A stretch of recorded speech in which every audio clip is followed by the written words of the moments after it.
Trump की खरी बातें, पाकिस्तान मुखालिफ मोदी का बयानिया मुंह के बल गिर गया।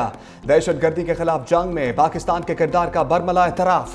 पाक भारत क़यादत को खाने की मेज पर इकट्ठा करने की ख्वाहिश का भी इजहार। सऊदी अमेरिकन इन्वेस्टमेंट फोरम से खिताब और स्काई न्यूज को इंटरव्यू में पाकिस्तान को काबिल एतमाद और मजबूत इत्तेहादी भी करार दिया। कहा, पाकिस्तान ने अमेरिका से मिलकर दहशतगर्दी के खात्मे में बड़ा अहम किरदार अदा किया। एबे गेट हमले में मुलव्विस दाइश के दहशतगर्द की गिरफ्तारी पाकिस्तान के ताउन से मुमकिन हुई। मजीद कहा, पाकिस्तान और भारत में जंग होती तो लाखों लोग मारे जाते। दोनों मुल्कों से कहा है झगड़ा छोड़ें, तिजारत करें। सदर ट्रंप का शाम पर आयद इक्तसादी पाबंदियां खत्म करने का ऐलान।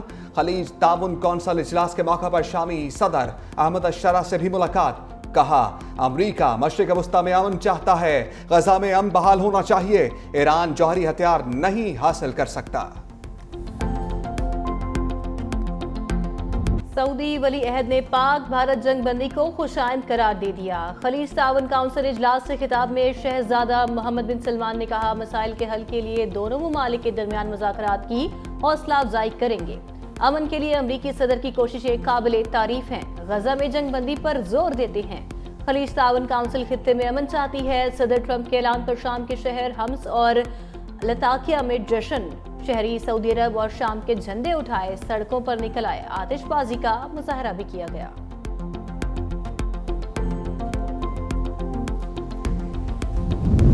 अमरीकी सदर ट्रंप का सऊदी अरब के बाद कतर का मिशन। दोहा मत पर अमीर कतर शेख तमीम बिन हमद सानी से ने इस्तकबाल किया। अमरीकी सदर ने कहा, मशरिक़ वस्ता के दौरे का मकसद इसराइल को साइड लाइन करना नहीं, ये दौरा इसराइल के लिए भी अच्छा साबित होगा। शामी सदर अहमद अशरा से मुलाकात बहुत अच्छी रही। क्रिप्टो और आर्टिफिशियल इंटेलिजेंस मेरी तरजीहात में शामिल हैं।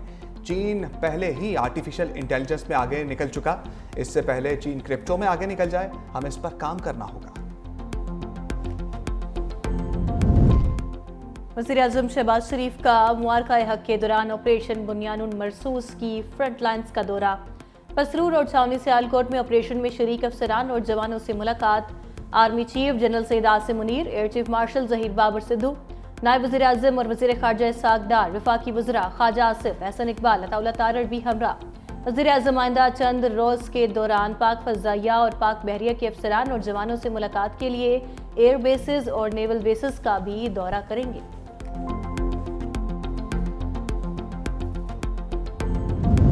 वतन की हिफाजत में जान का नजराना देने वालों को सलाम। भारत की बुज़दिलाना जारहियत में जख्मी मजीद 2 जवान शहीद। मजमूई तादाद 13 हो गई।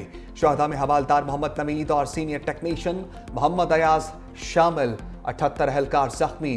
कौम जख्मियों की जल्द सेहतियाबी के लिए दुआ गो। 6 और 7 मई की शब भारत की बुज़दिलाना जारहियत में खवातीन, बच्चों और बुजुर्गों को निशाना बनाया गया। सदर आसिफ अली जरदारी और वज़ीर-ए-आज़म शहबाज शरीफ का शहीद। 2 जवानों को खराज अकीदत। अहले खाना के साथ गहरे दुख। पाकिस्तान ने अपने से बड़े दुश्मन को शिकस्त दी। 10 मई को भारत 6-0 से शिकस्त पाश हुआ। 9 मई वाले हम नहीं, 10 मई और 28 मई वाले हैं। वज़ीर आला पंजाब मरियम नवाज का फैसलाबाद में लैपटॉप और वज़ाइफ तकसीम करने की तकरीब से खिताब। कहा, 9 मई को जिन जहाज़ों को जलाया गया उन्हीं तैयारों ने राफेल तैयारे को गिराया। पाक फ़ज़ाइया के शाहीनों ने सर फ़ख्र से बुलंद कर दिया। नफरत और तकसीम सिखाने वाले नाकाम हो गए। हमने सिर्फ जंग नहीं जीती बल्कि आइंदा नस्लों का मुस्तकबिल महफूज किया। भारत ने अब जारहियत की तो पहले से ज्यादा सख्त रद्द-ए-अमल देंगे। ख्वाजा आसिफ की वार्निंग, पूरी कौम पाक फौज के साथ सीसा फैलाई दीवार साबित होगी। भारत पर हमले से कबल सिपा सलार ने नमाज फजर की इमामत करवाई। एक रात के अंदर हमने मुल्की सालमियत की हिफाजत साबित की। ख्वाजा आसिफ की पाक भारत कशीदगी में जख्मी होने वालों की आयादत। वज़ीर दिफा के हमरा GOC major general Imran Khan Babar भी थे। जिस तरीके से पाकिस्तानी शाहीनों ने 1 नहीं, 2 नहीं, 3 नहीं, 4 नहीं, 5 नहीं, जिस तरीके से भारतीय जहाजों को चुन चुन के निशाना बनाया, इसकी दुनिया में कहीं भी इतने बड़े एक्शन की हिम्मत की पहले मिसाल नहीं मिलती। पाकिस्तान जो टेररिज्म को फेस कर रहा था तो उसका डायरेक्टली इनडायरेक्टली बेनिफिशियरी जो है वो हिंदुस्तान बन रहा था। पाक फ़ज़ाइया ने शाहीनों के गुरूर को खाक में मिला दिया। दुनिया ने देख लिया पाकिस्तान महफूज मुल्क और महफूज हाथों में है। बिलावल भुट्टो ने पाकिस्तान का मुकदमा भरपूर अंदाज में लड़कर साबित किया, पाकिस्तान के दिफा के लिए किसी ओहदे की जरूरत नहीं। सीनियर वजीर सिंध शर्जील इनाम मेमन की कराची में प्रेस कॉन्फ्रेंस, कहा बिलावल भुट्टो की वजह से पाकिस्तान ने सिफारती सतह पर भी भारत पर बढ़तरी हासिल की। बिलावल भुट्टो जरदारी ने मोदी को कश्मीर और गुजरात का कसाई करार दिया था, अब मोदी को जनूबी एशिया का कसाई कहा जाएगा। भारत के खिलाफ पूरी कौम फतह का जश्न मना रही है। सिंध हुकूमत और पीपल्स पार्टी कल यौम तशक्कुर और यौम फतह मनाएगी। वाघा चारी पोस्ट पर पाकिस्तान और भारत के दरमियान एक कैदी का तबादला। सिक्योरिटी जरा के मुताबिक इंडियन बॉर्डर सिक्योरिटी फोर्स के पूर्णम कुमार शाह को भारतीय हुक्काम के हवाले कर दिया गया। पंजाब रेंजर्स के मोहम्मदुल्लाह को पाकिस्तानी हुक्काम के हवाले किया गया।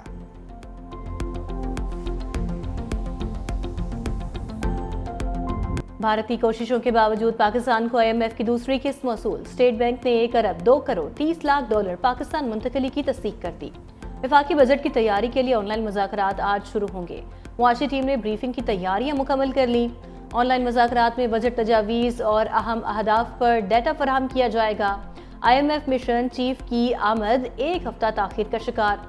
बजट तैयारी के लिए IMF वफ्द और मिशन चीफ की आमद आइंदा हफ्ते मुमकिन है।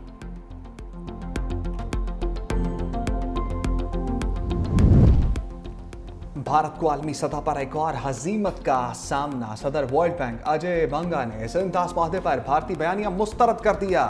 कहा यह माहदा सिर्फ पाकिस्तान और भारत की रजामंदी से खत्म या तब्दील हो सकता है। वर्ल्ड बैंक सिर्फ गैर जानिबदार सालिस का किरदार अदा करता है। अजय बंगा ने कहा भारत का सिंतास माहदे को मुअत्तल कहना दुरुस्त नहीं। माहदे में मुअत्तले की कोई शिक नहीं है।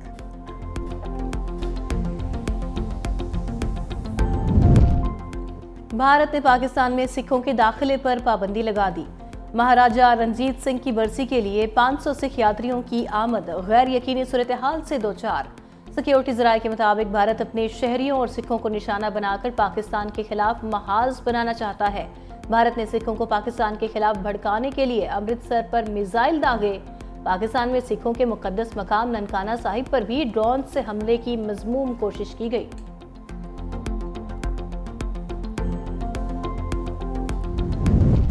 पाक भारत तनाज़े ने पाकिस्तान को वाज़ेह सफारती बरतरी दिला दी।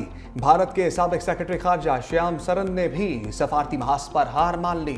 बरतानवी अखबार फाइनेंशियल टाइम्स की रिपोर्ट के मुताबिक भारत और पाकिस्तान के दरमियान हालिया फौजी तसादुम दोनों एटमी ताकतों को जंग के दहाने पर ले गया था। भारत दहशतगर्दी को आलमी एजेंडे का मरकज बनाना चाहता था। हालिया कशीदगी ने आलमी तवज्जो भारत के दहशतगर्दी के एजेंडे से हटाकर एटमी खतरे की तरफ दिला दी। अमरीकी मुदाखलत ने पाकिस्तान और भारत को एक ही सफ में ला खड़ा किया।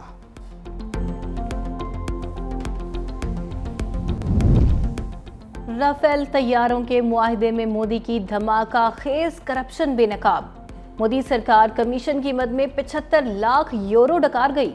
BBC की रिपोर्ट के मुताबिक मोदी सरकार के मातहत CBI के डायरेक्टर ने कमीशन अदायगी के सबूत मिलने पर भी तफ्तीश आगे नहीं बढ़ाई।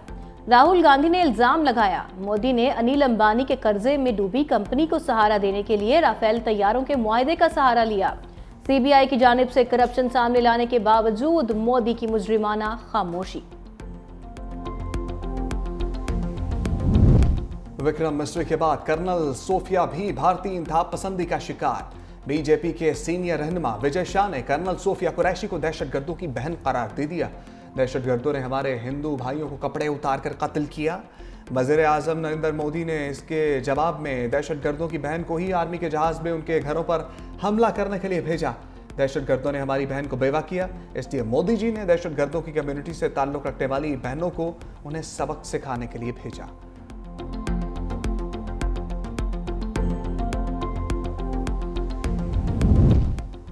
कोयटा में पीपल्स पार्टी के काफिले के करीब धमाका, एक शख्स जाँ बहक 10 जख्मी। धमाका MPA अली मदद की रैली के करीब हुआ, जबकि पुलिस और इमदादी टीमें मौके पर पहुंच गईं। इमदादी कार्रवाइयां जारी। PTI की अदालत के जरिए बानी की रिहाई की कोशिश नाकाम। अदालत ने पैरोल पर रिहाई की दरखास्त पर हुकूमत से राब्ते की हिदायत कर दी। इस्लामाबाद हाईकोर्ट के कायम मकाम चीफ जस्टिस ने रिमार्क्स दिए, ये हुकूमत का काम है, आप उनके पास जाएं, अगर हुकूमत नहीं करती तो फिर आ जाएं। अदालत ने केस की समाअत मुलतवी कर दी। बानी पीटीआई को जेल में दस्तयाब सहूलतों की तफसीलात भी सामने आ गई। स्पेशल जज का बानी की बेटों से टेलीफोन पर बात कराने की हदायत।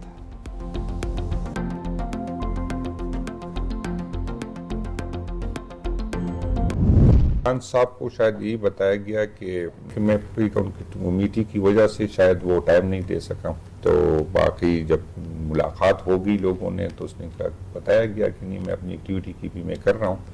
तो खान साहब ने फिर दोबारा कि नहीं अगर इसी तरह कोई आपकी वो एक्टिविटी सफ़र नहीं हो रही तो फिर आप जो है जारी रखिए। तो खान साहब कहेंगे तो मैं बैठूंगा, खान साहब नहीं कहेंगे तो एक मैं विदाई नहीं करूँगा। मैं पब्लिक अकाउंट्स कमेटी का चेयरमैन ही रहूंगा। बानी पीटीआई ने कहा है काम जारी रखें। जुनेद अकबर की 365 न्यूज से खुसूसी गुफ्तगू। कहा बानी पीटीआई को बताया गया था कि मैं तहरीक को टाइम नहीं दे रहा।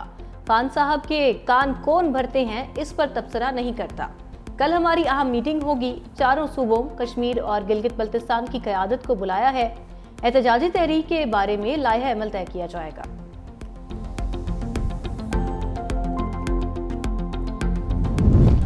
इस्लामाबाद हाईकोर्ट में जजेस सीनियरिटी और तबादला केस की सुप्रीम कोर्ट में समाअत। जजेस के वकील मुनीर मलिक ने दलाइल देते हुए कहा जजेस तबादले की असल वजह इस्लामाबाद हाईकोर्ट के 6 जजेस का खत है। जजेस ने खत में मुदाखलत का इल्ज़ाम लगाया। जस्टिस शाहिद बिलाल ने रिमार्क्स दिए बतौर जज मेरे 13 साल के करियर में कभी इस किस्म का वाक़या पेश नहीं आया। जस्टिस नईम अख्तर अफगान ने रिमार्क्स दिए 6 जजेस के खत में सदर, वज़ीर-ए-आज़म, वज़ारत कानून का जिक्र तक नहीं। खत में हसास इदारों की मुदाखलत का जिक्र किया गया। समाअत कल तक मुलतवी। सच बोलने पर मोदी सरकार ने सहाफत का गला घोंट दिया। चीन के बाद तुर्किया के खबररसा इदारे TRT का एक्स अकाउंट भी ब्लॉक। भारतीय मीडिया के मुताबिक मोदी सरकार ने TRT पर पाकिस्तान के हक और भारत के खिलाफ प्रोपेगेंडा करने का इल्जाम लगाया। तुर्किया की जानिब से पाकिस्तान का साथ देने पर भारतीय अवाम भी गुस्से में पागल तुर्क अशिया का बॉयकॉट करने लगे।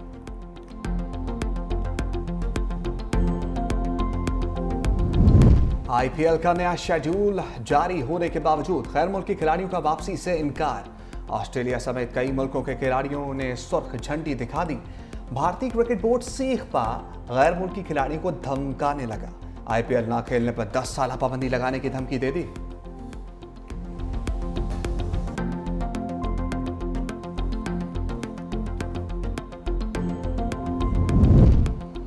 भारतीय क्रिकेटर मोहम्मद शामी अपनी रिटायरमेंट की झूठी खबर पर भारतीय मीडिया पर बरस पड़े। भारतीय सहाफी की फेक न्यूज का स्क्रीनशॉट शेयर कर दिया। मोहम्मद शामी ने कहा बहुत अच्छे महाराज, अपनी नौकरी के दिन गिन लो, हमारा बाद में देख लेना, कभी तो अच्छा बोल लिया करो। भारतीय सहाफी गौरव शर्मा ने रोहित शर्मा और विराट कोहली के बाद मोहम्मद शामी की टेस्ट क्रिकेट से रिटायरमेंट की खबर दी थी।